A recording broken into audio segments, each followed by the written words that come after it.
아주 오랜 옛날 우리 옛 이야기.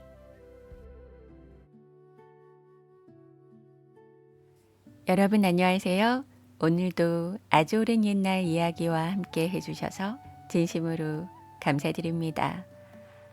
오늘 들려드릴 이야기는 깊은 산자락 아래 작은 고을에서 시작됩니다.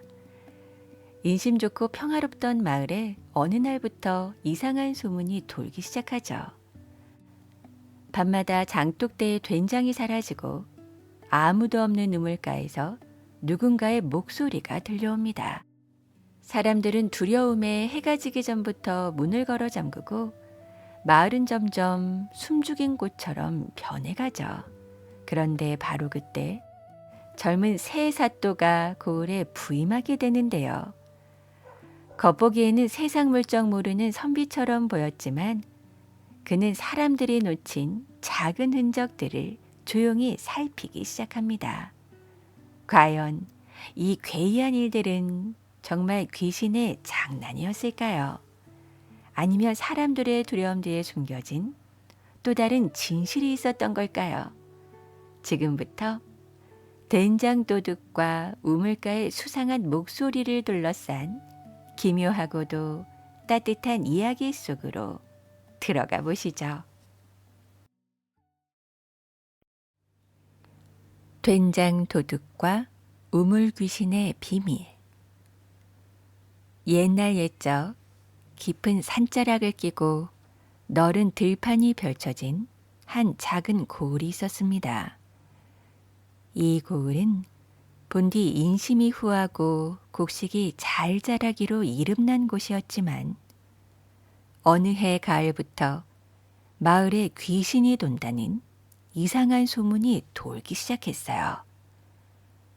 그래서 사람들은 해가 떨어지기 전에 해야 할 일을 서둘러 마치고 밤이 되면 문을 단단히 걸어 잠그고 집 밖으로 나오지 않게 되었습니다. 마침 그 무렵 고을에 새 사또가 부임한다는 소식이 전해졌어요. 마을 사람들은 새 사또가 부임한다는 소식에 한편으로는 반갑고 한편으로는 걱정이 되었죠. 전임 사또가 병으로 자리를 비운 뒤 어수선해진 고을의 괴이한 일들을 과연 새 사또가 잘 다스릴 수 있을지 의심이 되었기 때문이었습니다. 새 사또는 나이가 그리 많지 않은 젊은 관리였어요. 가마에서 내려선 그를 본 백성들은 속으로 적잖이 놀랐습니다. 얼굴이 곱고 몸이 호리호리하여 글만 보고 자란 세상 물정 모르는 샌님처럼 보였기 때문이었어요. 그때 누군가가 수군거렸죠. 아이고, 저런 양반이 어찌 이 사나운 고을을 다스리겠나? 하지만 젊은 사또는 그런 수군거림을 뒤로하고 천천히 관아 앞에 모인 사람들을 살피며 그들의 얼굴빛과 눈빛, 옷 매무새를 하나하나 눈에 담기 시작했습니다. 부임 첫날 아침부터 관아 앞에는 백성들이 잔뜩 몰려 있었어요. 사또를 환영하러 온 것이 아니라 하소연을 늘어놓으러 온 것이었죠. 그 가운데서 가장 먼저 앞으로 나선 이는 된장집 과부였습니다. 남편을 일찍 여의고 혼자 된장을 담가 장에 내다 팔며 살아가는 여인이었어요. 과부는 사또 앞에 엎드려 눈물을 흘리며 말했습니다. 사또나리, 소인의 사정 좀 들어주십시오. 며칠 전부터 밤마다 장독대의 된장이 사라지고 있습니다. 그것도 장에 내다 팔려고 따로 빼둔 잘 익은 된장만 골라서 없어지니 도대체 이게 무슨 조화란 말입니까?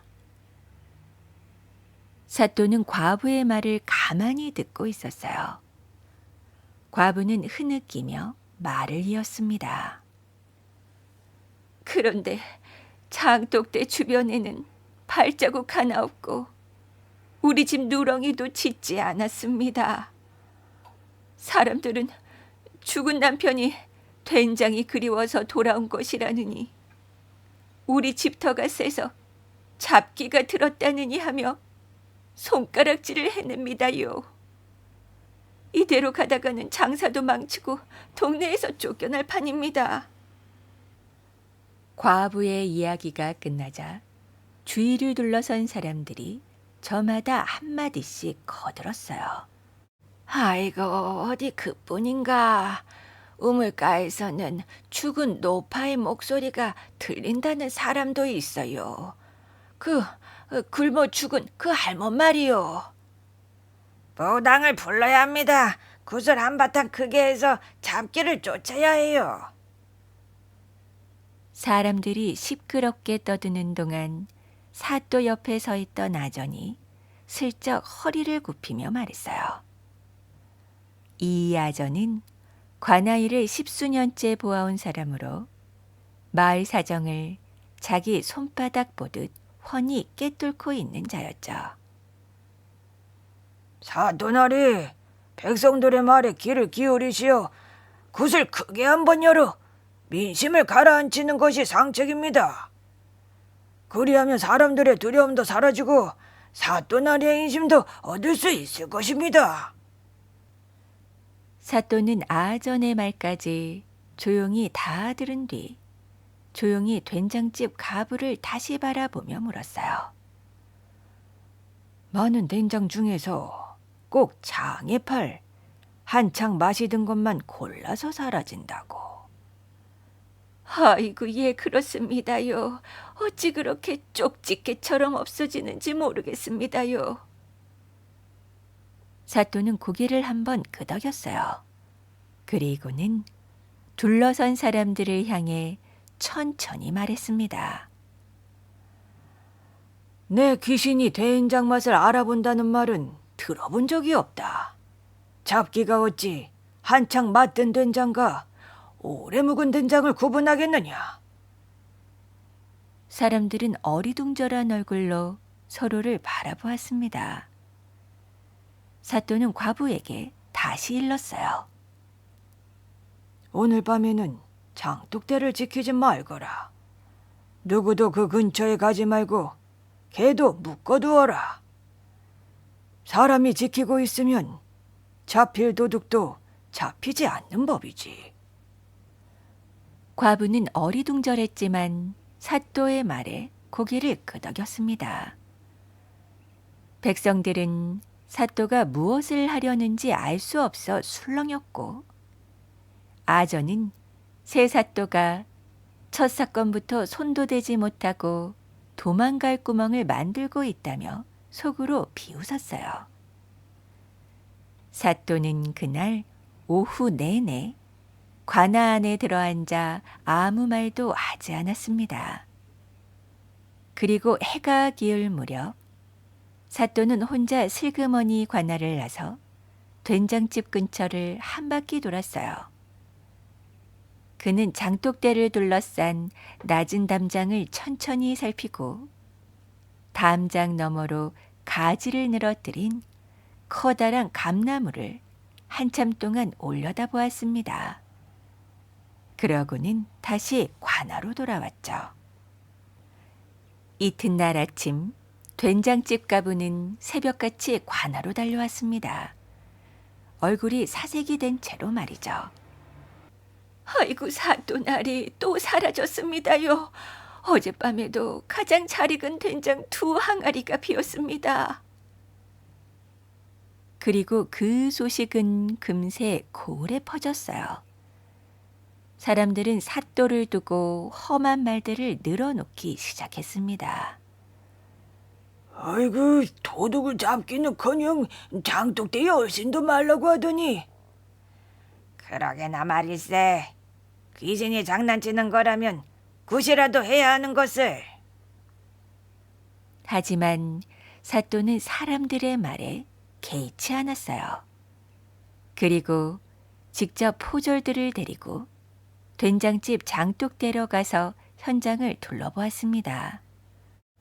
사람의 발자국은 어디에도 보이지 않았고 장독 뚜껑에도 손자국 하나 묻어 있지 않았어요. 그런데 그때 사또의 눈에 이상한 점이 눈에 띄었습니다. 장독 뚜껑 위에 아주 희미하게 노란 가루 같은 것이 묻어 있었어요. 사또는 손끝으로 그것을 살며시 찍어 코끝에 가져갔습니다. 은은하게 단 냄새가 났어요. 그것은 감꽃가루였습니다. 그런데 이상한 일이었죠. 감꽃이 떨어진 철은 이미 진한 티였으니까요. 사또는 고개를 들어 담장 너머의 감나무를 다시 올려다보았어요. 다른 가지들은 멀쩡한데 유독 장독대 쪽으로 뻗은 굵은 가지 하나만 잎이 한쪽으로 쏠려 있고 가지 끝이 살짝 휘어 있었습니다. 이런, 유독 저 가지만 무게에 눌린 것인지 심하게 휘어져 있구나. 사또는 속으로 이상히 생각하고 다시 관아로 돌아왔습니다. 그러고는 포졸들을 시켜 장터에서 노는 아이들을 모조리 불러오게 했어요. 아이들은 무슨 일인가 싶어 겁먹은 얼굴로 관아 마당에 모여들었습니다. 그 가운데는 돌이라고 부르는 떠돌이 소년이 한쪽 구석 멀찍이 서 있었죠. 도리는 나이가 10살쯤 되어 보이는 마른 아이였는데 부모를 일찍 여의고 주막집 할멈이 돌보고 있는 아이였습니다. 옷은 다 헤어졌고 머리카락은 헝클어져 있었으며 무엇보다 사람들이 말을 걸어도 입을 절대 떼지 않는 아이였어요. 그래서 마을 사람들은 도리가 말을 못하는 아이라고 생각했죠.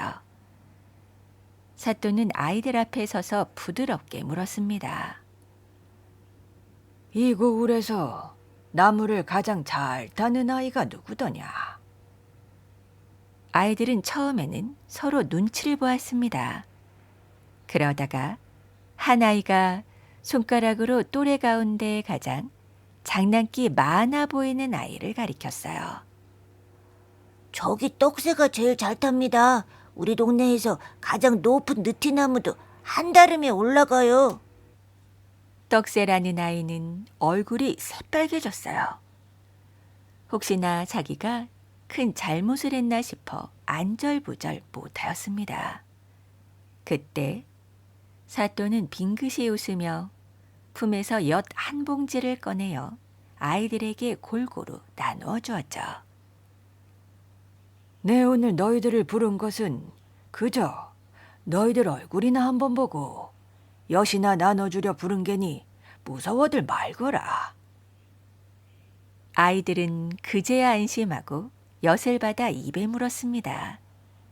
사또는 그때 한쪽 구석에 서 있던 도리에게 다가갔어요. 도리는 자기도 모르게 한 걸음 뒷걸음질을 쳤습니다. 사또는 천천히 손을 내밀어 엿 한 가락을 도리에게 건네었죠. 도리가 떨리는 손으로 엿가락을 들여 손을 내미는데 그 손바닥 위에 노란 감꽃가루가 살며시 묻어 있었습니다. 순간 사또와 도리가 눈이 떡 마주쳤죠. 순간 도리의 눈빛이 흔들렸어요.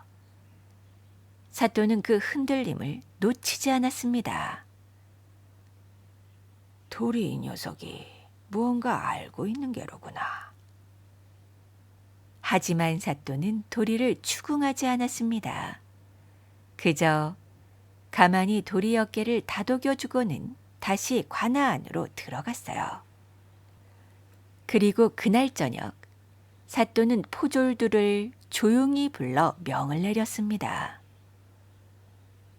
된장집 담장밖에 집단을 두텁게 쌓아두거라. 포졸들은 사또의 지시에 어리둥절하였지만 집단을 가지고 된장집으로 향했습니다. 한편 사또는 직접 된장집 담장 너머의 감나무 굵은 가지 위에 곱게 빻은 숯가루를 살살 뿌려두었어요. 가지 위에 앉으면 옷이며 손에 새까만 가루가 묻어날 만큼 충분히 말이죠. 그리고 집단 위에도 새카만 숯가루를 충분히 뿌려두었습니다. 그렇게 밤은 깊어갔습니다. 거울은 쥐죽은 듯 고요했고 된장집에서도 등불이 일찍 꺼졌어요. 차가운 밤바람이 처마를 흔들었죠. 이윽고 자정이 한참 지날 무렵 어둠 속에서 작은 발자국 소리가 들리더니 누군가 슬며시 된장집 담장 옆으로 다가왔습니다. 그 사람은 능숙하게 감나무를 타고 올라가더니 가지를 타고 장독대 위로 손을 뻗었어요. 그 손에는 기다란 대나무 주걱이 들려 있었죠. 그는 긴 주걱을 장독 안으로 살며시 집어넣어 된장을 떠내고는 옆구리에 맨 작은 항아리에 옮겨 담았습니다. 한편 날이 밝자 사또는 포졸들을 불러 모았어요. 지금부터 마을을 샅샅이 뒤져 집신과 옷에 숯가루가 묻은 자를 잡아오도록 하여라. 그리고 얼마 지나지 않아 옷 소매와 신발에 숯가루가 잔뜩 묻은 사내가 사또 앞에 불려왔습니다. 사내는 사또를 보자마자 새파랗게 질려 그 자리에 무릎을 꿇고 엎드렸습니다. 잘못했습니다. 한 번만 살려주십시오. 사또는 사내를 일으켜 세우고 조용히 물었어요. 그동안 왜 된장을 훔쳤느냐? 그러자 사내는 한참을 머뭇거리다가 떨리는 목소리로 말했죠. 소인의 어린 동생이 굶주려서 죽어가고 있습니다. 된장이라도 풀어 죽을 끓여 먹이려고 그랬습니다요. 죽을 죄를 졌습니다. 사또는 가만히 사내를 내려다보았어요. 사또의 눈빛은 묘하게 사람의 속을 깨트려 보는 눈빛이었죠. 그는 천천히 손을 뻗어 사내의 옷자락 한쪽을 살며시 들어 코끝에 가져다 댔습니다. 옷자락에서는 지난밤 된장 냄새보다 훨씬 강한 또 다른 냄새가 풍겨나왔어요. 손에 한 번 묻으면 며칠은 가지 않는 냄새 말이죠. 그것도 비싼 천에만 쓰는 진하고 독특한 향이 섞여 있었죠. 사또는 빙긋이 웃었어요. 하지만 아무 말도 하지 않았습니다. 그저 사내의 머리를 한번 쓰다듬어 주고는 포졸들에게 일렀어요. 이 사내를 관하로 데려가서 따뜻한 곳에 쉬게 하라. 굶주린 동생이 있다 하니 죽 한 그릇도 내주어라. 포졸들은 어리둥절했지만 사또의 명을 따를 수밖에 없었습니다. 한편 사내는 자기가 곤장을 맞고 옥에 갇힐 줄로만 알았다가 도리어 따뜻한 방과 죽 한 그릇을 받자 어쩔 줄을 몰라 했어요. 하지만 그의 눈빛은 두려움으로 가득 차 있었죠. 그리고 그 다음 날 사또는 된장집 가부를 조용히 관하로 불렀습니다. 드디어 된장 도둑을 잡았느니라. 그동안의 손해는 모두 관하에서 보상해 줄 것이니 걱정 말거라. 그 말에 과부는 사또에게 감사의 절을 하며 눈물을 흘렸어요. 내 사또로서 마땅한 일을 하였으니 고마워할 필요는 없을 터. 다만 한 가지 부탁이 있다. 도둑이 잡혔다는 것을 당분간 동네에 떠벌리지 말거라. 과부는 사또의 말에 어리둥절했지만 순순히 그러겠다고 약조했습니다. 그렇게 된장집 도둑 사건은 해결이 된 듯 보였어요. 하지만 고을 사람들이 자주 드나드는 마을 한복판에 커다란 우물가에서 밤마다 죽은 노파의 목소리가 들린다는 소문은 계속해서 걷잡을 수 없이 퍼져나갔죠. 그 노파는 몇 달 전 굶주림으로 죽은 자식도 없이 혼자 살던 가난한 노인이었어요. 살아있을 적에도 워낙 말수가 적고 홀로 지내던 사람이라 그녀가 죽었을 때도 동네에서는 크게 개의치 않았죠. 그런데 죽은 지 몇 달이 지난 지금 노파의 목소리가 우물 속에서 들려온다니 사람들은 공포에 휩싸이고 말았어요. 그 목소리를 처음 들은 이는 새벽에 물을 길러 갔던 한 안악이었습니다. 안악은 우물에 두레박을 내리는 순간 우물 안 깊은 곳에서 가느다란 노파의 목소리가 들려왔다고 했어요. 내 쌀을 다오. 내 쌀을 돌려다오. 안악은 그 소리에 들고 있던 두레박을 떨어뜨리고 그대로 주랭랑을 쳤죠. 그 뒤로도 새벽이나 늦은 밤 우물가에 갔던 사람들은 같은 목소리를 들었다고 입을 모았습니다. 사람들은 무서워 더는 그 우물을 쓰지 못했어요. 하지만 멀리 떨어진 다른 우물까지 물을 길러 다니자니 노인이나 안악들에게는 보통 일이 아니었습니다. 한편 그 마을에는 손꼽히는 부자로 이름난 포목전 주인 허씨가 살았는데 그는 고을에서 손꼽히는 부자요. 잔칫날마다 쌀을 내놓고 어려운 사람에게 천을 나누어 주는 인심 좋은 사람으로 알려져 있었어요. 그러던 어느 날 포목전 주인이 마을 사람들 앞에서 말했죠. 원원이 떠도는 우물을 그냥 두어서는 안 됩니다. 제가 사제를 털어 새 우물을 파는데 보태겠소. 노파의 넋도 달래야 하지요. 굿도 한바탕 크게 열어봅시다.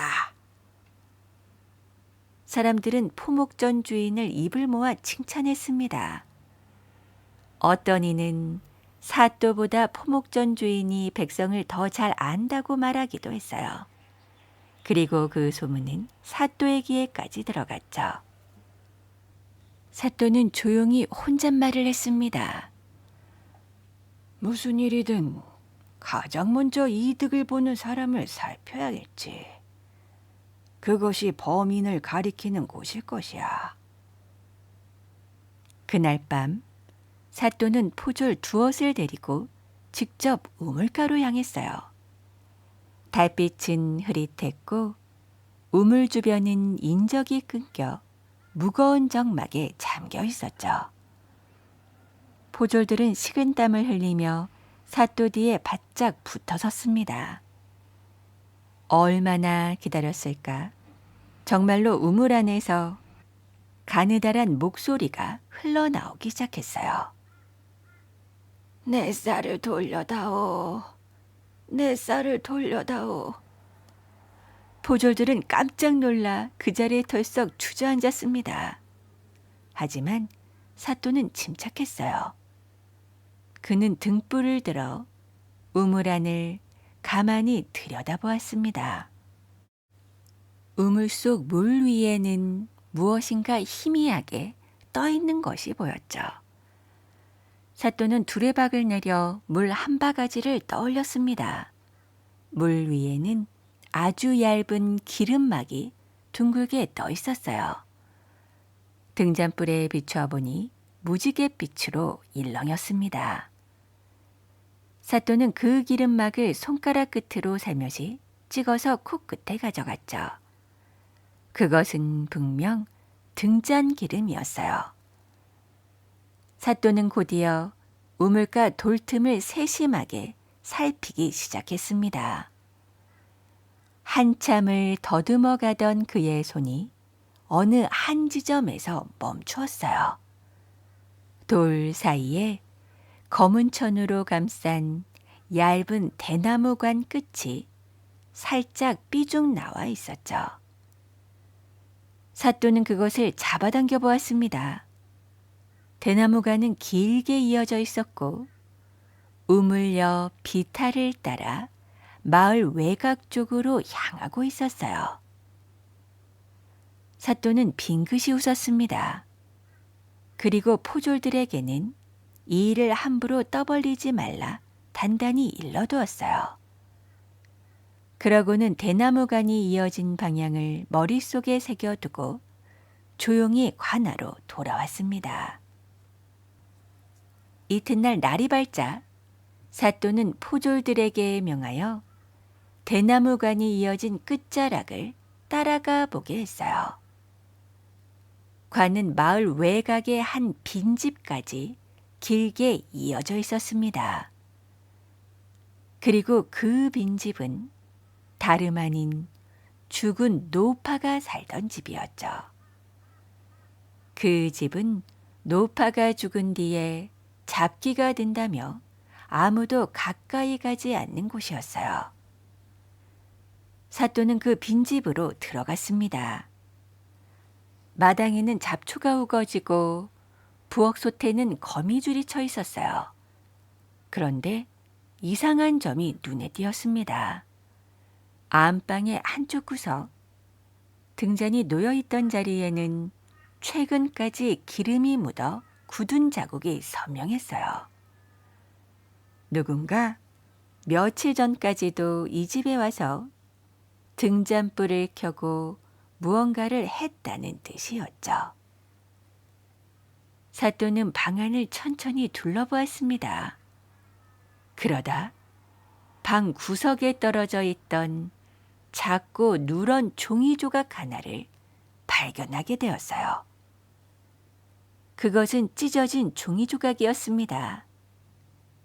사또가 그 종이짝을 가만히 들여다보니 그것은 다름 아닌 관아의 환곡장부의 일부였어요. 환곡이란 흉년이 들었을 때 관아에서 백성들에게 곡식을 빌려주고 추수가 끝난 뒤에 갚게 하는 제도였습니다. 본래는 백성을 도우려 만든 제도였죠. 하지만 오래전부터 마을 사람들 사이에서는 환곡장부가 엉터리라는 소문이 떠돌고 있었어요. 빌린 적도 없는 곡식이 빚으로 적혀 있거나 갚았는데도 갚지 않은 것으로 되어 있다는 것이었죠. 그런데 사또가 들고 있는 종이장에는 죽은 노파의 이름이 적혀 있었습니다. 그 옆에는 빌린 곡식의 양이 적혀 있었는데 무려 3섬이나 되었어요. 사또는 눈을 가늘게 떴죠. 아니, 이 노파는 평생을 혼자 살며 한 끼 죽도 겨우 먹고 살았다 하던데 그런 사람이 어찌 환곡으로 3섬이나 되는 곡식을 빌렸다는 것인가?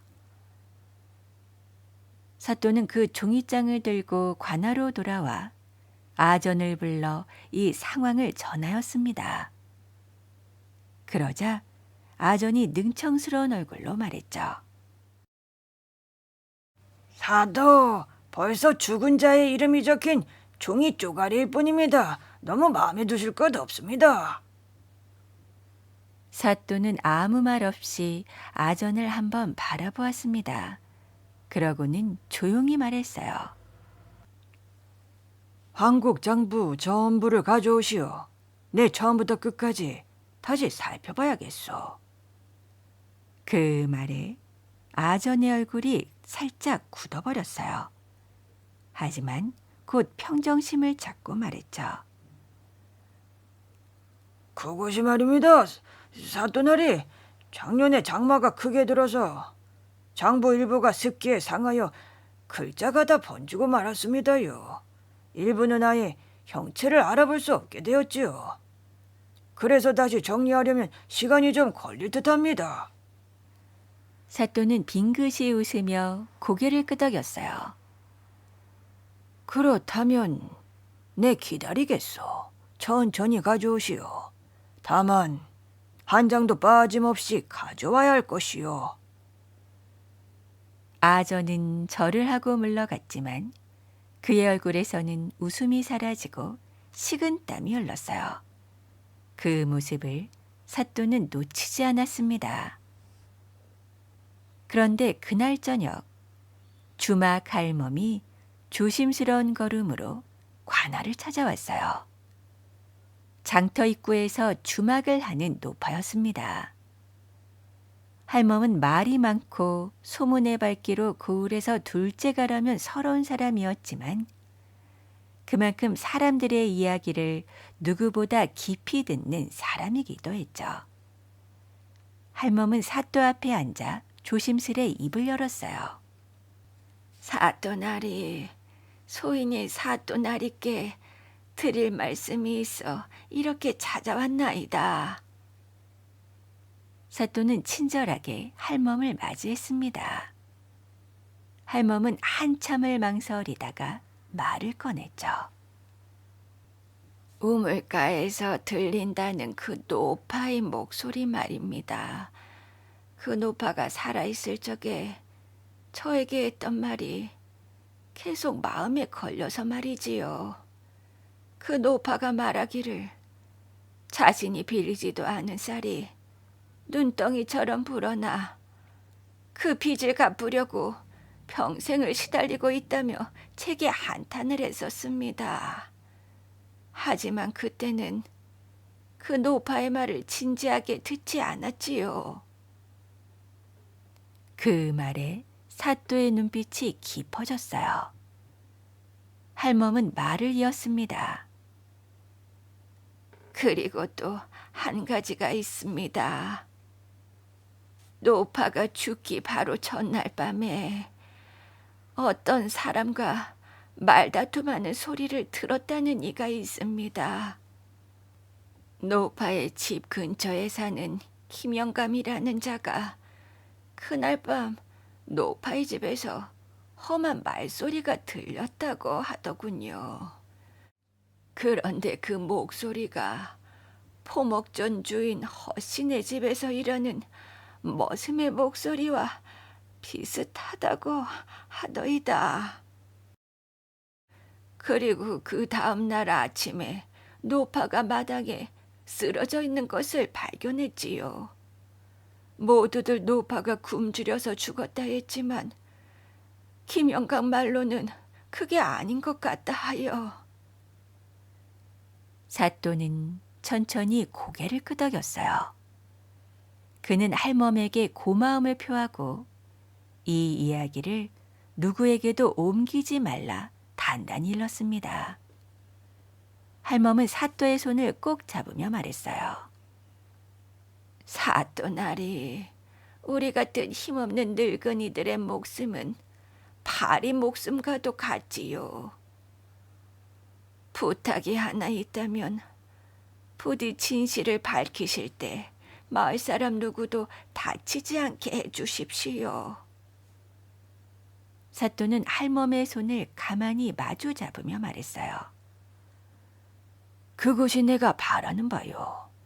죽은 자의 억울함을 풀되 산자가 다시 다치지 않도록 하는 거. 그래서 나는 결코 서두르지 않을 것이요. 할멈이 돌아간 뒤 사또는 곧장 포목전 주인 허씨를 관아로 불렀어요. 허씨는 흰 비단 두루마기 차림에 환한 얼굴로 관아에 들어섰습니다. 그는 자신감 넘치는 당당한 모습이었죠. 사또는 허씨에게 차를 권한 뒤 부드럽게 말했어요. 고을의 어른으로서 백성들에게 베푸는 인심이 두텁다 들었소. 오늘 그저 인사를 나누고자 모셨소이다. 허씨는 겸손한 척 손을 내저으며 말했습니다. 별 말씀을요. 그저 가진 것을 조금 나누는 것뿐입니다.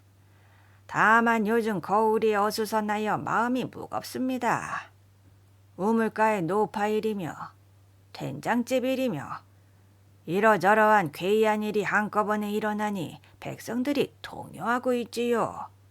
사또나리께서 부디 지혜롭게 다스려 주시기를 바랍니다. 사또는 가만히 미소를 지었어요. 그리고 무심한 척 한마디를 던졌죠. 노파가 살아있을 적에 황국으로 쌀을 많이 빌렸다는 말이 있던데 혹시 그 사정을 아시오? 동네 어른이라 혹 들으셨을까요, 묻소이다. 허씨는 잠시 멈칫했습니다. 하지만 꼭 부드러운 미소를 지으며 말했어요. 글쎄요, 저는 그 노파를 본 적도 없습니다.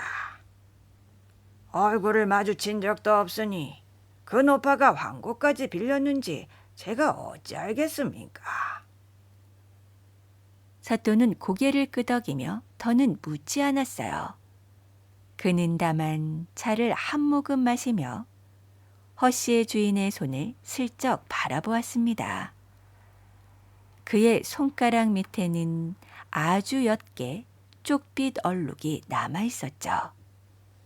그것은 며칠 전 잡혀온 사내의 옷자락에서 나던 그 특별한 냄새와 같은 것이었어요. 하지만 사또는 아무런 내색도 하지 않았죠. 허씨가 돌아간 뒤 사또는 조용히 깊은 생각에 잠겼습니다. 된장집 도둑이며 우물가에 죽은 노파의 목소리며 노파와 싸우던 소리며 황곡 장부의 일까지 그 모든 일이 한 줄로 이어지고 있었죠. 사또는 다음 날 아침 깜짝 놀랄 만한 판결을 내렸어요. 된장 도둑으로 잡혔던 사내에게 아무런 처벌도 없이 창고에서 쌀 한 마를 내어주라는 것이었습니다. 굶주린 동생을 위해 그런 짓을 했다 하니 가엾다는 이유였죠. 백성들은 어리둥절했어요. 도둑에게 쌀을 내어주는 사또라니 듣도 보도 못한 일이었으니까요. 그런데 사또가 한 가지를 더 덧붙였습니다. 죽은 노파의 넋이 억울함을 호소하는 것이라면 그 넋을 달래는 곳을 크게 한번 열어야 할 것이다. 무당을 부르고 떡과 술을 넉넉히 차려 백성들과 함께 노파의 넋을 위로하리라. 아저는 속으로 안심했습니다. 그는 새 사또가 결국 다른 관리들과 다를 바 없이 굿이나 버리고 인심이나 사려는 흔한 인물이라고 판단했죠. 허씨도 그 소식을 듣고는 입가에 옅은 미소를 지었어요. 하지만 이 모든 것은 사또가 일부러 깔아놓은 덫이었습니다. 진짜 범인이 마음을 놓고 다음 행동을 하게 만들려 했던 것이었죠. 사람을 잡으려면 사람이 움직이게 해야 하고 죄를 잡으려면 죄가 스스로 모습을 드러내게 해야 하는 법이지. 드디어 굿이 열리는 날이 되었습니다. 우물가에는 큰 멍석이 깔리고 떡과 과일이 푸짐하게 차려졌어요. 골 사람들이 거의 모두 모여들었죠. 허씨도 흰 두루마기를 입고 점잖게 앞자리에 자리를 잡았고 아전도 새 사또 옆에 서서 흐뭇한 얼굴을 했습니다. 드디어 무당이 우물가에 나타났을 때 무당은 하얀 천을 뒤집어 쓰고 있었어요. 그러더니 천천히 우물가를 돌기 시작했습니다. 그리고 갑자기 노파의 목소리가 들려왔죠. 내 쌀을 돌려다오. 한 섬도 안 되는 쌀이 어찌 세 섬으로 바뀌었단 말이냐. 거짓장부를 만든 자가 누구더냐. 거짓장부를 만든 자가 누구더냐. 사람들은 숨을 죽이고 무당이 내뱉는 목소리에 귀를 기울였어요. 아니, 이게 무슨 소리야? 거짓 장부라니. 아이고, 그럼 정말 노파가 굶주려 죽은 것이 아니라 한이 맺혀서 죽은 거 아니에요? 마을 사람들 사이에선 술렁임이 일기 시작했습니다. 그때 사또의 눈이 한 곳을 향하고 있었죠. 바로 포목전 주인 허씨였어요. 아니나 다를까 포목전 주인의 얼굴빛이 변하기 시작했죠. 거짓 장부라는 말이 흘러나오는 순간 그의 입꼬리가 가늘게 떨렸습니다. 사또는 그 모습을 놓치지 않았어요. 그때 허씨가 사람들을 보며 작은 소리로 중얼거렸어요. 저 목소리는 죽은 노파의 목소리가 아니야. 저건 분명 사기일세, 사기. 사실 사또가 부른 무당은 주막 할멈이었어요. 사또의 은밀한 부탁으로 주막 할멈이 흰천을 뒤집어 쓰고 무당 행세를 한 것이었습니다. 하지만 그 누구도 이 사실을 알아채리지 못했죠. 그렇게 그날의 굿은 별다른 사고 없이 끝이 났습니다. 그날 밤 사또는 아무도 모르게 포졸 며칠 따로 불러 관아 창고 주변과 포목전 뒷마당 그리고 산기슭의 오래된 폐가 주변까지 조용히 살피게 했어요. 그리고 관아에 또 하나의 명을 내렸죠.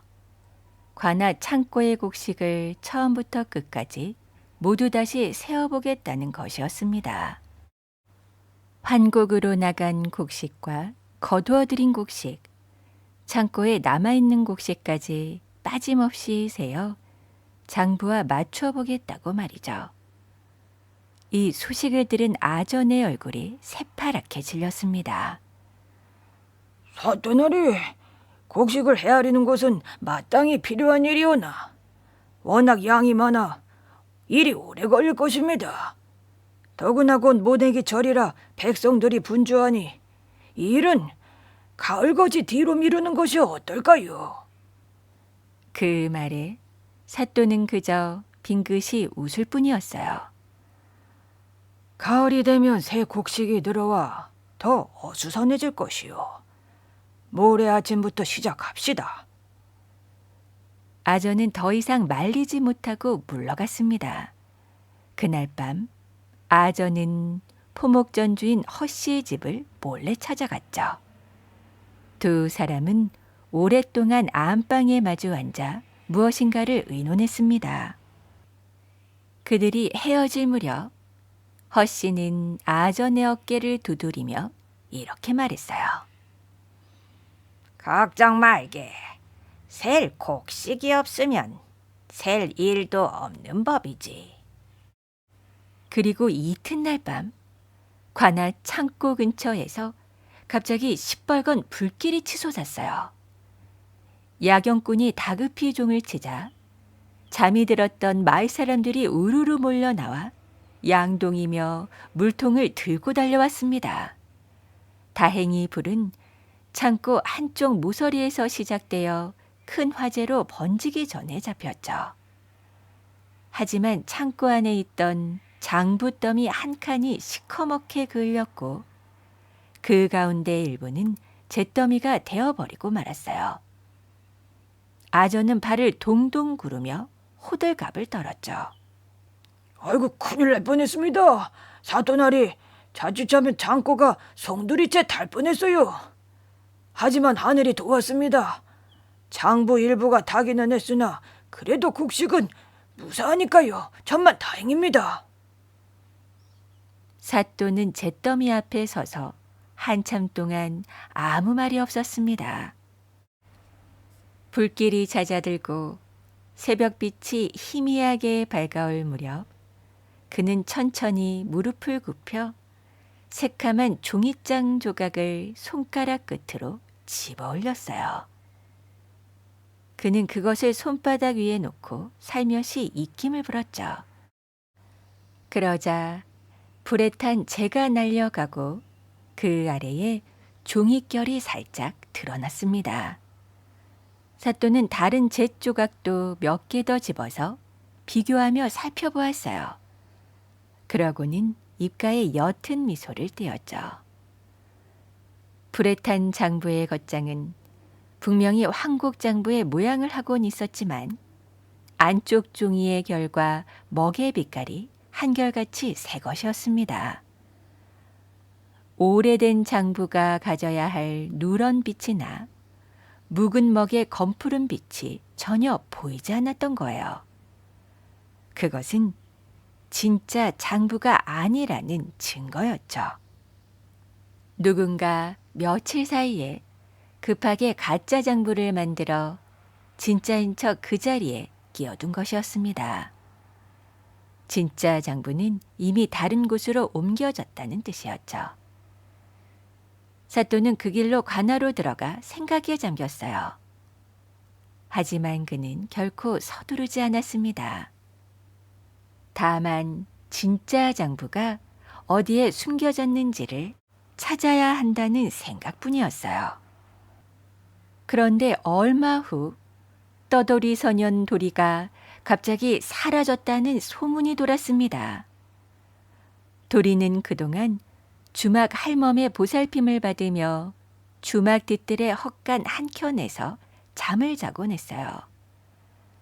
그날 아침에도 평소처럼 마당에 나와 마른 나뭇가지를 모으던 도리가 점심나절이 지나도록 보이지 않자 할멈은 이상한 생각이 들었습니다.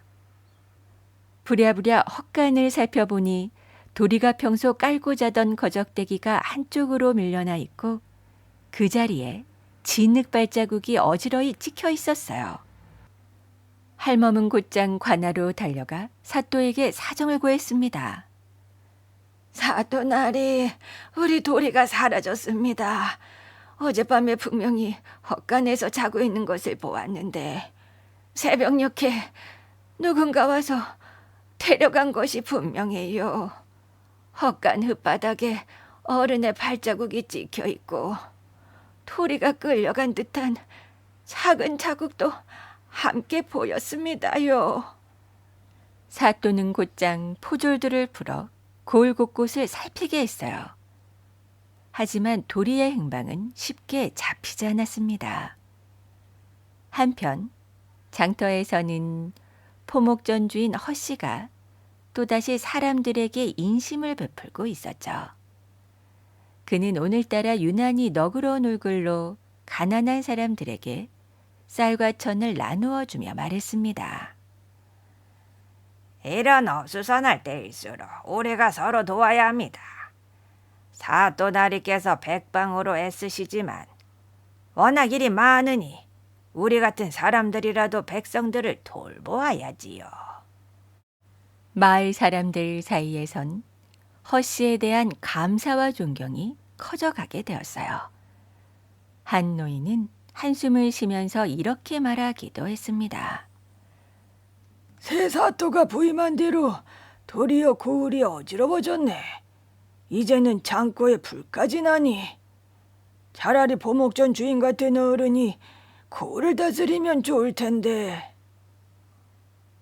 이윽고 밤이 깊자 사또는 다시 한번 주막 뒤뜰을 찾았습니다. 거기에 무엇인가 남아있을 것이라는 직감 때문이었죠. 등불을 든 사또는 헛간 안과 뒤뜰을 천천히 살펴보았어요. 그러다가 헛간 뒤편 사람의 눈에 잘 띄지 않는 흙바닥 한켠에서 무엇인가를 발견하게 되었습니다. 그것은 작은 나뭇가지로 흙 위에 그어놓은 그림이었어요. 얼른 보아서는 그저 아이가 장난으로 그려놓은 낙서 같았죠. 하지만 사또가 등불을 가까이 대고 자세히 들여다보니 그 안에는 분명한 규칙이 있었습니다. 작은 동그라미 하나가 우물의 모양을 하고 있었고 그 옆으로 작은 네모가 2개 있었어요. 하나는 사람이 드나드는 큰 가게 모양이었고 또 하나는 관아 창고를 닮아 있었죠. 그리고 그 새 모양에서 시작된 가느다란 선들이 한 곳으로 모이고 있었습니다. 선들이 향한 곳은 또 하나의 작은 네모였는데 그것은 산기슭의 폐가 모양이었어요. 그 폐가 위쪽에는 작게 산 모양이 그려져 있었고 그 옆에는 점이 3개 찍혀 있었습니다. 그 점들은 마치 무엇인가가 묻혀 있다는 표식처럼 보였죠. 사또는 한참 동안 그 그림을 들여다보았어요. 그러고는 천천히 고개를 끄덕였습니다. 도리가 끌려가기 직전에 남긴 것이 분명하다. 도리가 입으로 말하지 못하는 대신 자기가 알고 있는 모든 것을 흙바닥에 그려놓고 간 게야. 사또의 가슴 한켠이 뜨거워졌습니다. 말 못한다고 모두에게 무시당했던 어린아이가 죽음을 앞에 두고도 자기가 본 진실을 누군가에게 전하기 위하여 작은 손으로 흙을 긁고 있었을 것을 생각하니 사또는 잠시 등불을 든 손이 떨릴 정도였어요. 그는 곧 헛간 안의 거적대기를 다시 살펴보았죠. 그것은 모서리가 다른 천조각이었어요. 빛깔은 짙은 쭉빛이었고 안쪽에는 옅게 다른 색의 무늬가 비쳐 보였습니다. 사또는 그 천조각을 코끝에 가까이 가져갔어요.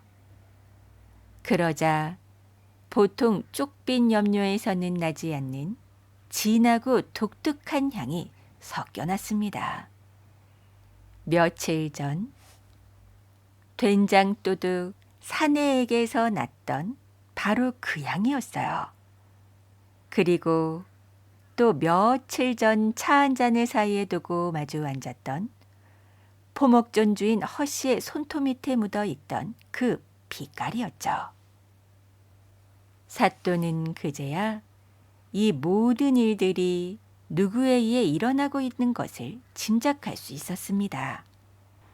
사또는 날이 밝기를 기다리지 않고 그 길로 포졸 5을 데리고 산기슭 폐가로 향했어요.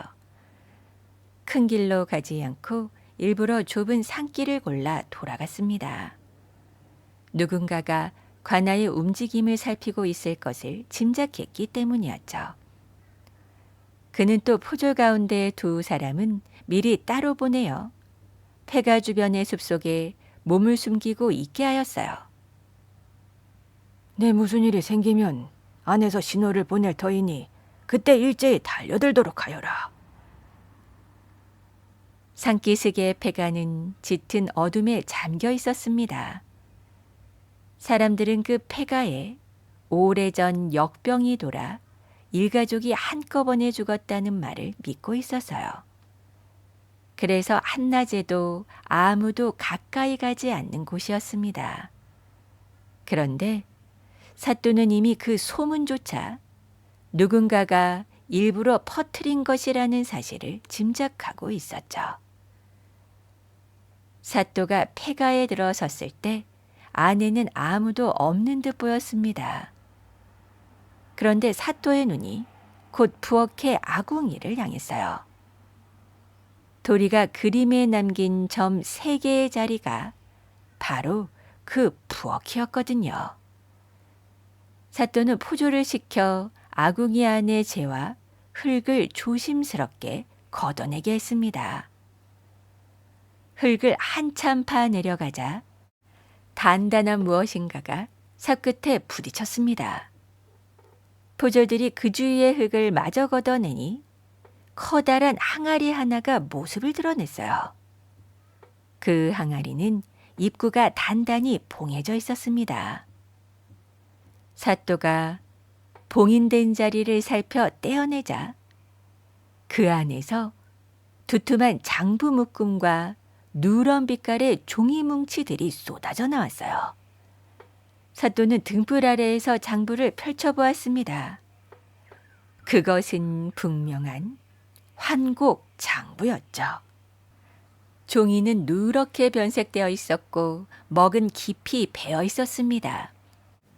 그리고 그 안에는 죽은 노파를 비롯한 수많은 마을 사람들의 이름이 적혀 있었고 옆에는 진짜로 빌린 곡식의 양이 정확하게 적혀 있었어요. 노파의 이름 옆에는 5대라는 작은 글씨가 또렷이 적혀 있었죠. 그것이 바로 가난한 노파가 진짜로 빌린 곡식의 양이었습니다. 가짜 장부에 새섬이라는 글씨가 적혀 있었으니 이 차이만큼 곡식이 어딘가로 사라졌다는 뜻이로군. 그뿐만이 아니었습니다. 항아리 안에서는 빈문서들도 함께 나왔어요. 가난한 농부들이 작은 빚 때문에 자기 땅을 헐값에 넘겨야 했던 기록이었습니다. 그리고 그 땅을 사들인 사람의 이름이 적혀 있었죠. 그 이름은 다름 아닌 포목전 주인 허씨였어요. 또 한쪽에는 관아창고에서 나간 곡식이 누구에게로 흘러갔는지, 그 곡식이 어디에서 얼마에 팔렸는지를 기록한 별도의 종이도 들어 있었습니다. 그것은 분명히 아전의 글씨였어요. 아전은 자기가 다룬 일을 잊지 않으려고 따로 작은 기록을 남겨두었던 것이었죠. 그렇게 사또가 한창 장부를 살피고 있는데 갑자기 폐가 바깥에서 가벼운 발소리들이 들려왔습니다. 여러 사람이 다가오는 발소리였어요. 포졸 하나가 사또에게 다급히 속삭였죠. 사또나리, 누군가가 오고 있습니다. 사또는 침착하게 장부를 한쪽으로 챙겨두고 포졸들에게 손짓으로 자리를 잡게 했어요. 잠시 후 폐가의 문이 거칠게 열리며 검은 옷을 입은 사내의 너댓 명이 우르르 안으로 들어섰습니다. 그들은 손에 몽둥이며 짧은 칼을 들고 있었죠. 바로 그 순간 폐가 바깥의 어둠 속에서 우렁찬 호각 소리가 울려 퍼졌어요. 숲속에 숨어있던 포졸들이 사방에서 우르르 달려나와 사내들의 뒷덜미를 한꺼번에 붙들었죠. 사내들은 미처 손을 쓰지도 못한 채 그 자리에 무릎이 꿇렸습니다. 사또가 미리 깔아둔 덫이 정확히 들어맞은 것이었죠. 사또는 그들의 얼굴을 하나하나 뚫어져라 살펴보았어요. 그 가운데에는 평소 허씨 옆에 그림자처럼 붙어 다니던 하수인들이 있었고 또 한 사람은 아전이 부리던 사람이었습니다. 사또는 짐지 모른 척하며 물었죠. 그대들은 누구의 명을 받고 왔느냐? 하지만 사내들은 입을 다물었습니다. 사또는 더 이상 그들을 추궁하지 않았어요. 이미 손에 든 장부와 기록이 있으니 그들의 입이 곧 열릴 것을 알았기 때문이었습니다. 바로 그때 폐가의 뒤편 헛간 쪽에서 작은 소리가 들려왔어요. 뭔가 바스락거리는 작은 소리였습니다. 사또가 빗장을 풀고 문을 열자 그 안 한쪽 구석에 작은 그림자가 웅크리고 있었죠. 그 그림자는 바로 돌이었습니다. 도리는 두 손이 거친 노끈에 묶인 채 입에는 헝겊이 물려져 있었어요. 얼굴 한쪽에는 멍이 들었고 옷자락은 여기저기 찢어져 있었죠. 하지만 그 눈은 등불빛을 받아 또렷이 빛났습니다. 사또는 곧장 도리에 묶인 손을 풀고 입에 물린 헝겊을 떼어주었어요. 그러고는 자기 두루마기를 벗어 떨고 있는 아이의 어깨를 감싸 주었습니다. 사또의 손길은 마치 아버지가 아이를 다루듯 부드러웠죠. 이제 괜찮다. 다 끝났다.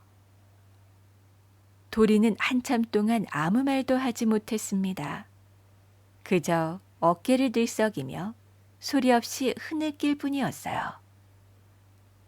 사또는 도리가 마음을 가라앉히기를 가만히 기다리고 있었죠.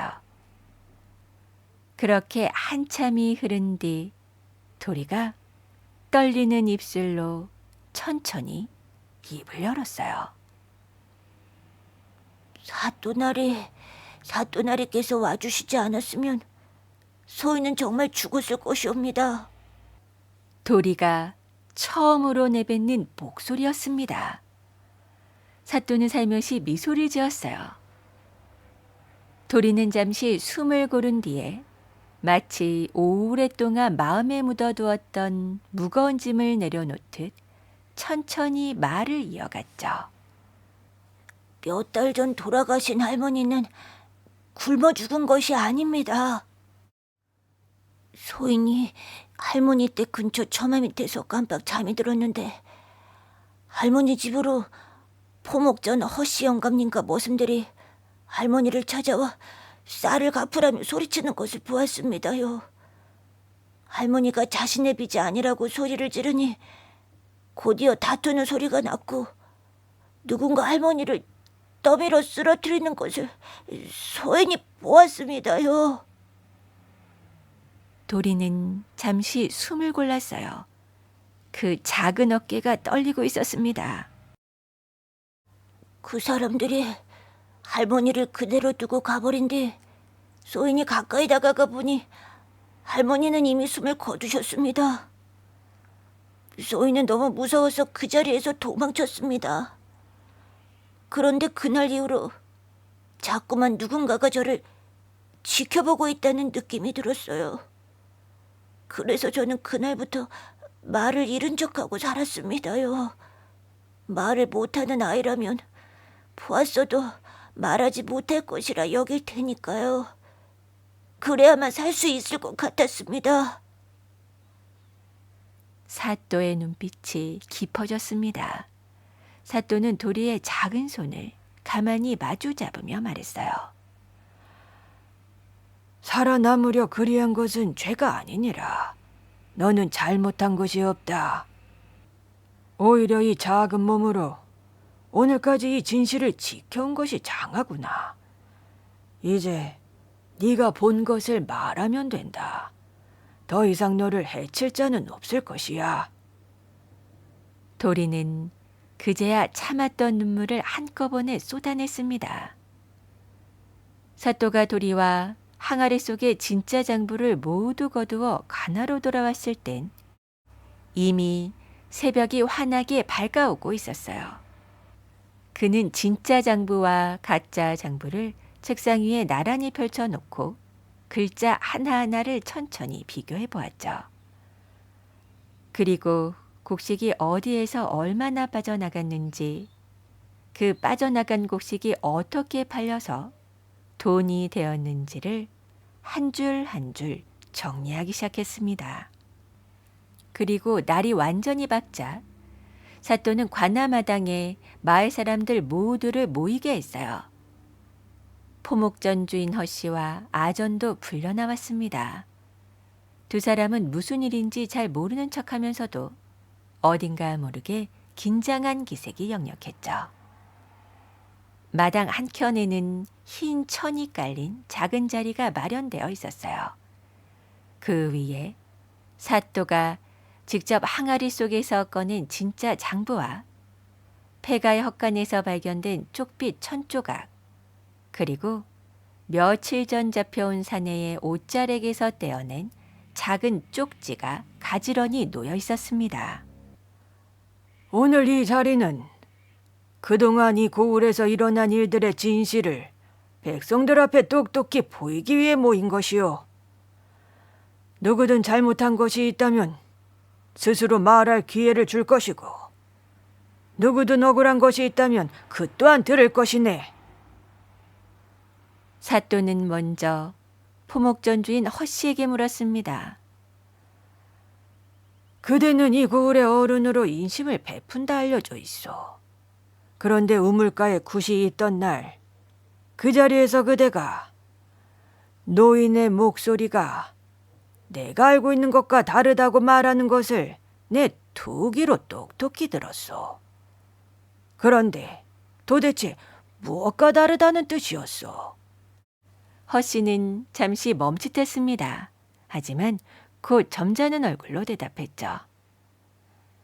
별 뜻은 없었습니다. 굿에서 흉내낸 그 노파의 목소리며 사람들이 우물가에서 들었다고 떠들던 목소리며 진짜 노파의 목소리와 다르기에 그저 한마디 흘렸을 뿐입니다. 참으로 이상하지 않소. 그대는 분명 죽은 노파와 한 번도 만난 적이 없다 하였는데 어찌하여 그 노파의 목소리를 비교할 수 있단 말이오? 사또의 급작스런 질문에 허 씨는 입을 다물고 말았습니다. 사또는 더는 그를 추궁하지 않고 이번에는 아전을 향해 물었어요. 그대는 며칠 전 황국 장부 일부가 장마에 상하여 글자가 번졌다고 했어. 그러나 어젯밤 상기슭 폐가의 부엌 아궁이 아래에서 오래되어 누렇게 변한 진짜 장부가 통째로 나왔어. 그런데 그 항아리를 그대가 부리는 사람 하나가 직접 지키고 있더군. 그대는 이 일을 모른다 할 수 있겠소? 그 말에 아전의 얼굴이 흑빛으로 변했습니다. 그는 식은땀을 흘리며 말했어요. 소인은 모릅니다. 아랫사람이 저모르게 한 일이지 소인이 시킨 일이 아닙니다. 소인은 그저 위에서 시키던 일만 받아 있을 뿐이죠. 도대체 위라 함은 누구를 말하미요? 아전은 아차하며 입을 다물었어요. 그의 시선이 잠시 허씨 쪽으로 흘렀다가 곧 황급히 바닥으로 떨어졌죠. 사또는 그 흘러간 시선을 놓치지 않았습니다. 그때 허씨가 다시 입을 열었어요. 그는 여전히 침착한 얼굴이었죠. 사또나리, 종이 한 장과 사람 하나의 말로 무고한 사람을 의심하시는 것은 합당치 않습니다. 장부야, 누구든 만들 수 있고 떠돌이 아이의 말은 풍문보다 가볍습니다. 더구나 그 장부가 가짜인지 진짜인지 어찌 판가름할 수 있겠습니까? 그러자 사또가 천천히 고개를 끄덕였습니다. 좋은 말이오. 그래서 오늘은 말로 따지지 않고 내 손으로 따져보고자. 사또는 포목정 주인에게 붓과 종이를 내밀었어요. 허 씨는 이 장부에 적힌 글씨를 한번 따라 써보시오. 허 씨는 잠시 망설였습니다. 하지만 거절할 명분이 없자 점잖게 붓을 들어 장부의 글씨를 한 줄 따라 적었어요. 그러고는 사또를 향해 말했죠. 보시다시피 소인의 글씨와 장부의 글씨는 같지 않습니다. 사또는 그 종이를 받아 잠시 들여다보았어요. 그리고 천천히 고개를 끄덕였죠. 사또의 시선이 아전에게 향했습니다. 아전이 어깨를 움찔했어요. 이번에는 아전, 그대가 장부의 글씨를 따라 써보시오.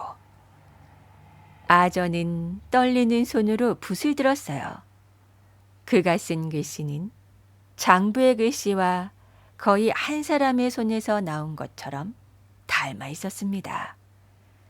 마을 사람들이 술렁이기 시작했어요.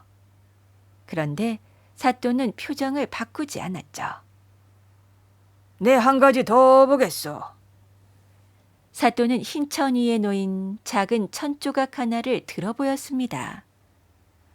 폐가의 헛간에서 도리 옆에 떨어져 있었던 쪽빛 천 조각이었어요. 사또는 그것을 허씨 앞에 내려놓았죠. 이 천을 한번 보시오. 어느 집에서 만든 천이요? 허씨는 천을 흘끗 보더니 말했어요. 흔한 쪽빛 천이군요. 어느 집에서 만들었는지 알 길이 없습니다. 쪽비천이야 이걸 어느 집에서나 살 수 있는 것입니다. 허나 보통 쪽비천에서는 이런 향이 나지 않소. 사또는 그 천 조각을 들어 코끝에 가까이 가져갔다 떼었어요. 이 향은 보통 쪽빛 염료에 다른 향을 섞어 만든 것이요. 비싼 천에만 쓰는 특별한 염색이라 들었소. 그리고 이 향이 한번 손에 묻으면 며칠은 가시지 않는다고도 들었지.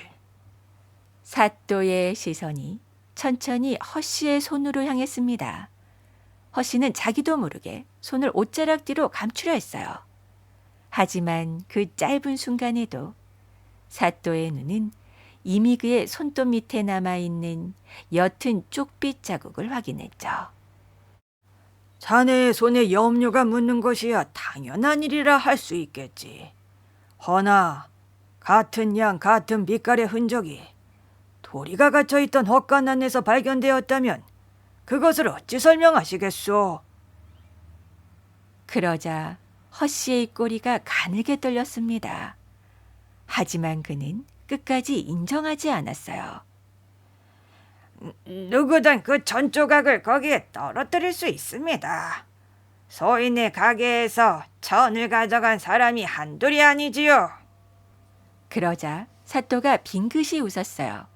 그리고 마지막으로 종이 한 장을 더 내밀었습니다. 그렇다면 이것은 어떻소? 사또가 펼쳐 보인 것은 작고 누런 쪽지였어요. 며칠 전 된장집에서 잡혀온 사내의 옷자락 안쪽을 살피던 사또가 발견한 것이었죠. 옷자락 안에 작은 헝겊 주머니가 꿰매어 있었고 그 안에 이 쪽지가 들어 있었던 거예요. 쪽지에는 이렇게 적혀 있었습니다.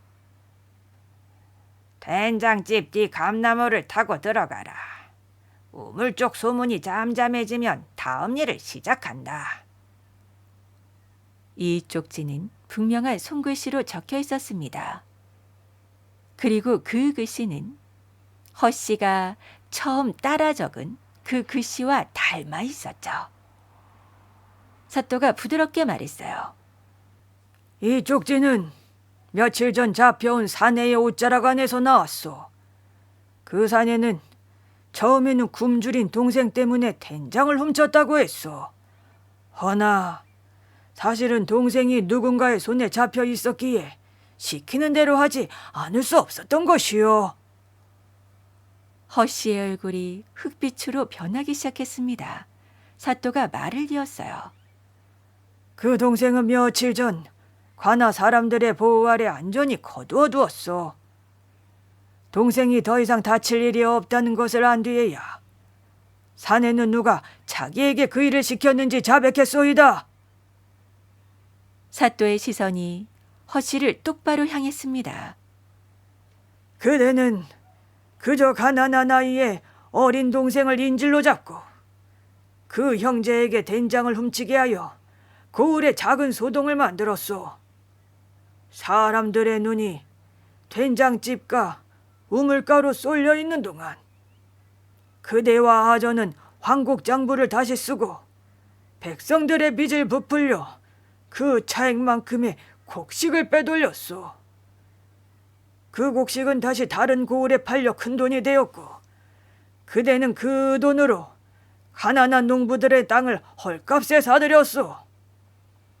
가난한 노파가 죽기 직전 그대에게 매달려 자기의 빼앗긴 쌀을 돌려달라 하다가 그대의 사람에게 떠밀려 숨을 거둔 일까지 모두 한 줄로 이어진 일이요. 마당에 모인 사람들은 배신감과 분노로 몸을 떨었습니다. 그때 아전이 그 자리에 무릎을 꿇으며 울부짖었어요. 소인은 포목전 아씨가 시키는 대로 했을 뿐입니다. 처음 장부를 고치자고 한 사람도 포목전 주인이요. 곡식을 빼돌리자고 한 사람도 허씨입니다. 가짜 장부를 만들어 진짜인 척 끼워두자고 한 사람도, 창고에 불을 놓자고 한 사람도 다 저자의 짓입니다. 소인은 그저 글을 베껴 쓰고 장부를 가져다 두는 일만 했을 뿐 사람을 다치게 한 일은 결코 소인의 뜻이 아니었습니다. 아전이 입을 열자 그동안 묶여있던 진실의 매듭이 순식간에 풀리기 시작했어요. 폐가에서 잡혀온 사내들 가운데 한 사람도 그제야 입을 열어 자기들은 허씨의 명을 받고 도리를 끌어다 가두었다고 털어놓았습니다. 다른 사내는 노파의 일에 대해서도 알고 있는 것을 모두 토해냈죠. 마침내 허씨도 자신의 죄를 인정할 수밖에 없었어요. 사또는 천천히 입을 열어 판결을 내렸습니다.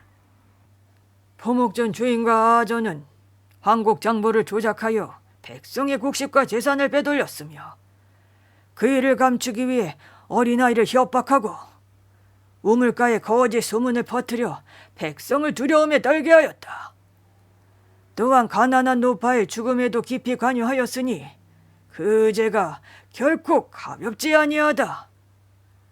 두 사람은 그동안 빼돌린 곡식과 재물을 모두 토해내어 본디 주인에게 돌려놓고 그 죄에 따라 처벌받게 될 것이다. 사또는 백성들을 향해서도 말을 이었습니다. 억울하게 빚이 부풀려진 백성들의 장부는 내 모두 다시 바로잡을 것이요. 본디 빌린 만큼만 갚으면 될 것이고 이미 부당하게 빼앗긴 땅과 곡식은 가능한 한 모두 되찾도록 관하에서 도울 것이요. 그리고 사또는 마지막으로 도리를 가까이 불러 세웠어요. 도리는 어색한 듯 조심스레 사또 앞에 섰습니다. 사또는 백성들 앞에서 도리의 작은 어깨를 가볍게 두드리며 말했죠. 이 아이는 그동안 말을 못하는 아이로 알려져 왔으나 사실은 가장 무서운 진실을 본 뒤 자기 목숨을 지키려 말을 잃은 척하고 살아온 것이요. 이 아이가 이 모든 일을 잊고 마음에 새겨두지 않았다면 우리 고을의 진실은 영영 묻혔을 것이요.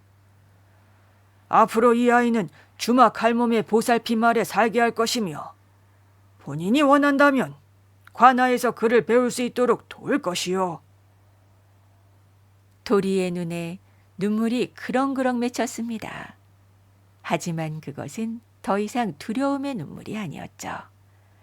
주막 할멈도 마당 한쪽에서 손등으로 눈물을 닦으며 고개를 끄덕였어요. 마지막으로 사또는 마을 사람들을 천천히 둘러보며 부드러운 목소리로 말했죠. 오늘 일을 보고 마음에 남길 것이 있다면 한 가지뿐이요. 귀신보다 무서운 것은 사람의 욕심이고 큰 소문보다 무거운 것은 말하지 못한 억울함이요. 그러나 아무리 깊이 묻어두어도 진실은 제기를 찾아 올라오는 법이지. 다만 그 진실이 올라올 때까지 우리는 큰 소리에 놀라기보다 작은 흔적을 살피고 시끄러운 말보다 침묵 속에 숨은 떨림에 귀를 기울여야 할 것이요. 백성들은 한참 동안 아무 말이 없었습니다. 어떤 이는 고개를 숙이고 어떤 이는 옆 사람의 손을 가만히 잡았어요. 한낮의 해가 마을 사람들의 어깨 위에 따스하게 내려앉고 있었죠. 세월이 흐른 뒤에도 그 고을 사람들은 그날 일을 두고두고 말했습니다. 그리고 사또의 지혜로움에 모두들 혀를 내둘렀어요. 그날 이후로 그 고을에는 더 이상 귀신이 나온다는 소문이 돌지 않았죠. 우물가에서는 다시 안악들이 두레박을 내리며 한가로이 이야기를 나누었고 된장집 과부는 새 항아리에 된장을 담그며 노랫가락을 흥얼거렸습니다.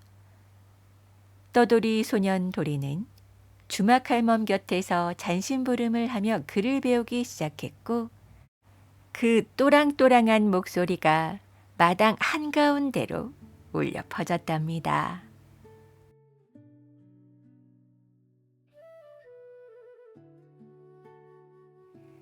오늘 이야기 어떻게 들으셨나요? 밤마다 잘 익은 된장을 훔쳐가던 도둑, 그리고 억울함을 호소하던 우물 속 괴이한 목소리까지 고을을 공포로 몰아넣었던 소동들의 정체는 귀신이 아니라 결국 사람의 눈먼 욕심이 만들어낸 슬프고도 추악한 덫이었습니다. 하지만 참 다행이죠. 겉모습은 나약해 보였지만 그 누구보다 깊은 눈과 따뜻한 마음을 가진 새 사또 덕분에 꽁꽁 묶여있던 진실의 매듭이 마침내 풀릴 수 있었으니까요. 포목전 주인과 아전은 더 큰 부와 권력을 쥐기 위해 약한 백성들의 재산을 빼앗고 목숨까지 짓밟았죠. 그리고 그 죄를 감추기 위해 미신과 소문을 이용해서 사람들의 눈가기를 가렸습니다.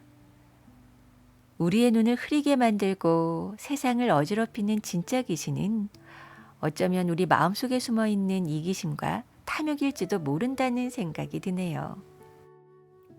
우리도 세상을 살아가다 보면 가끔은 너무 시끄러운 세상의 말들이나 또 화려한 겉모습에 눈이 멀어서 진짜 소중한 진실을 놓칠 때가 있죠. 하지만 아무리 깊은 아궁이 밑에 묻어두어도 진짜 장부가 세상 밖으로 드러났듯이 진실은 언제나 제기를 찾아 올라오기 마련인 것 같습니다. 웅크려 있던 도리의 어깨를 따스하게 안아주었던 사또의 마음처럼 여러분의 밤도 한없이 따뜻하고 평안하시길 바랄게요. 지금까지 아주 오랜 옛날 이야기와 함께 해주셔서 진심으로 감사드리고요. 저는 다음에 더 재미있고 깊이 있는 이야기로 다시 찾아오겠습니다. 오늘도 꿀잠 주무세요.